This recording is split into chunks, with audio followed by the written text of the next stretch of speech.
undi ku izina ry'umwana ni Papa Karere. Hanyuma rero mu buzima busanzwe ndi umwarimu nigisha ku Muyumbu, ikigo cya Muyumbu TVET. Hanyuma Imana ibaha umugisha, duherukana 2020 none twongeye gushima Imana yongeye kuduhuza uyu munsi wa none muri 2021. Hanyuma nari mbakumbuye bitewe n'ibihe turimo, covid nirangira nzabayambira mwese, ariko mubyumve mu byo mu mwuka mwese ndabayambiriye. Nari kuze mwese ndabayambiriye mu izina rya Yesu abo twari dukumburanye. Haleluya! Hanyuma Imana ishimwe umugisha korali zacu zimaze kuturirimbira. Gosheni nari mbakumbuye, Gosheni barabizi nda ambasaderi wabo. Hanyuma rero ngiye kubabona, hanyuma mwiyumve bikaze muri Imana y'ijambo. Abakristo b'inyamubare ndabakunda cyane.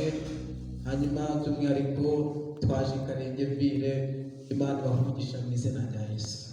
Hanyuma dufate Bibiliya dusome ijambo ry'Imana dusanga mu rwandiko rwa kabiri Pawulo yandikiye itorero ry'Abakorinto, igice cya mbere ku murongo waho wa 10. Urwandiko rwa kabiri Pawulo yandikiye Abakorinto, igice cya mbere ku murongo wa 8 kugeza ku 10, ni kuri paje y'180 mu isezerano rishya. Turambure tuhagere twumve icyo Imana ivugana natwe. Reba kuri paje 180 mu isezerano rishya, urwandiko rwa kabiri Pawulo yandikiye Abakorinto. Hanyuma haranditse ngo, bene data, ko mutamenya amakuba yatubayeho muri Aziya, ko twaremerewe cyane kuruta ibyo dushobora, ndetse bigatuma twiheba ko tuzapfa. Twibwiraga ko duciriweho iteka ryo gupfa kugira ngo tutiyiringira, ahubwo twiringira Imana izura abapfuye, yaturokoye urupfu rukomeye rutyo, nanone iracyaturokora, kandi twiringiye yuko izakomeza kuturokora. Tuvuge ngo amen. N'ayo magambo Imana ishimye ko tuganira mu izina rya Yesu. Hanyuma tugiye kuganira ku ijambo rifite insanganyamatsiko ivuga ngo, iyaturokoye urupfu rukomeye iracyahari. Ijambo riravuga ngo iyaturokoye urupfu rukomeye iracyahari. Irahari cyangwa ntayihari? Yari imutesi cyangwa iracyahari? Imana nta gisaza, yimuka, ntawe uzayitera kudeta, ntawe uzayambika agapfukamunwa, ntawe uzayibwira ngo nishyiremo intera. Iyi Mana iracyahari, tuyifitiye icyizere. Haleluya! Iyaturokoye urupfu rukomeye iracyahari. Iracyahari, ntaho yagiye, iracyahari, iracyitwa Imana. Iracyitwa Imana, twambaye udupfukamunwa, iracyitwa Imana, turugenda, iracyitwa Imana, ababyeyi babyaye, iracyitwa Imana, abantu bapfishije, iracyitwa Imana, iracyahari. Hanyuma ni ukuvuga, abantu kenshi bakunze kuvuga bakazajya bavuga ngo bafunze insengero, ngo gusenga ngo barabihagaritse. Reka ubwo ni ubutumwa butuzuye, ntabwo byuzuye. Kubera iki? Ntabwo bafunze insengero, ntibigeze banahagarika gusenga, ahubwo bafunze ahantu twateraniraga kugira ngo turusheho kwirinda icyorezo cya COVID-19. Kubera iki? Ntabwo bafunze insengero. Pawulo yandikira itorero ry'Abakorinto ibice 3 aho ngaho ku murongo wa 16, yarababwiye ngo ntimuzi yuko imibiri yanyu ari insengero z'umwuka uba muri mwe. Utera urusengero Imana nayo izamutsera, kuko urusengero ari urwego, kandi ngo urusengero rw'umwuka uba muri mwe ngo ni mwebwe. Ndagira ngo mbabwire ngo urusengero ni njye, urusengero ni wowe, urusengero ndarugendana, urusengero ntabwo ndusiga ahangaha, urusengero ni njye. Keretse wowe niba urusengero rwawe wararufunze, ariko nta wigeze gufungira urusengero. Urusengero rwanjye rwakomeje gukora, urusengero rwanjye rwakomeje gukora. Niyo mpamvu rimwe na rimwe bamwe na bamwe mutigeze mutezuka gukorera Imana, mukagumya mugatanga icya 10, mugatanga amaturo, nuko insengero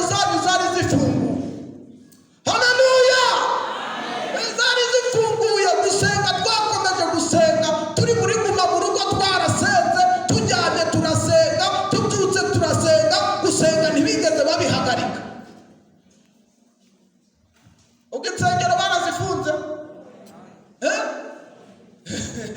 keretse wowe niba warifungiye, ariko urusengero rukuru ni umutima wawe. Urusengero rukuru ni umutima wawe wakomeje kugira ute gukora. Imana ishimwe, Imana ishimwe ko twongeye guhura mu nzu y'Imana. Haleluya. Ikindi gasanga abantu bari aho ngaho ngo bagumye mu rugo ngo bategereje ko Imana izababwira ngo kuza gutera, ngo ntabwo bari bafungura. Imana ngo ntiyari yafungura, ibyo bintu babivanye.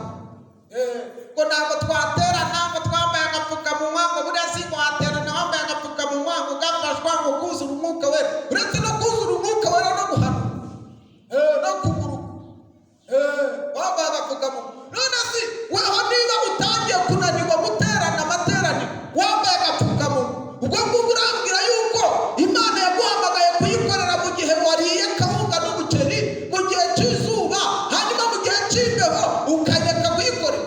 Imana yaduhamagaye kuyikorera mu bihe byose, muri kondisiyo zose zishoboka.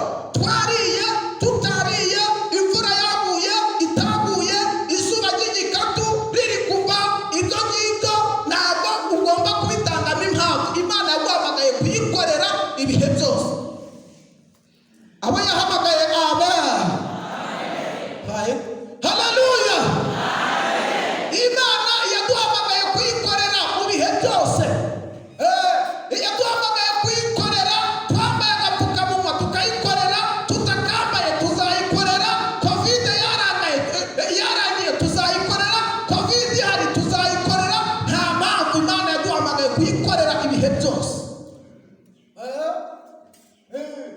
None si nunanirwa guterana wambaye agapfukamunwa, umunsi Imana yakuzaniye umugabo witwa Pawulo na Silasi, ikabahagarika hano imbere yawe, kandi kusaba ngaho vuga ko ari kutaje materaniro, ngo ntabwo nari kujyamo nambaye agapfukamunwa. Noneho Pawulo na Silasi bo babaziritse iminyururu ku maguru ku maboko. Noneho uri kwigenza, amaboko ni mazima, amaguru ni mazima, none utangiye kwizana ibintu by'imyijyo by'imyibebezo. Hanyuma ngo bageze muri gereza barabati nubwo bimeze bityo, akuko Pawulo yandikira Timoteyo, aramubwira ngo mwana wanjye Timoteyo, nubwo turi hano muri gereza tuboheshejwe iminyururu, ariko ijambo rya Kristo ntiribohwa, kuko ari umuyoboro uva ku Mana ukadusanga aho turi. Komera Imana amashyi kuko Yesu adatangwa n'iminyururu kandi ntatangwa n'udupfukamunwa. Zamura haleluya. Yesu ntakangwa nuko wambaye agapfukamunwa aragusura. Yesu ntakangwa nuko harimo intera. Yesu aragusura iteka ryose. Iyo umushakanye umwete uramubona. Ngo baragiye babati none tubigendanye bavuga babati, ariko nubwo bituboshe amaguru n'amaboko n'ikazi kari gukora, batangiye ngo barayihimbaza. Turacyari Imana, batuziritse uri Imana, turi hano muri gereza uri Imana, twambaye udupfukamunwa uri Imana. Imana ibyumvishije mu ijuru ngo yohereza marayika ngakora ku minyururu yari baboshe amaboko ng'ibiradohotse, ngo abayikomeye mu mashyi. Imana yumvira igufasha, yumva ngo irafashijwe. Irabati nubwo ari gukoma mushi, ariko hari kuburamo ikirungo cy'umugeri. Marayika aramanuka akora ku minyururu yari baboshe amaguru ng'ibiradohotse. Abagabo ngo bajyaho barayihimbaza bati wa Mana turakubonye. Ngo Imana ibyumvishije mu ijuru ngo irafasha. Ndagira ngo mbabwire ngo twambaye agapfukamunwa dukwiriye gufashwa. Iri mu ijuru yabibona ikakatwambura mu izina rya Yesu. Abantu bishe mutere haleluya. Guhimbaza Imana wambaye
ugatakamaye yaguruka yaguruka kabisa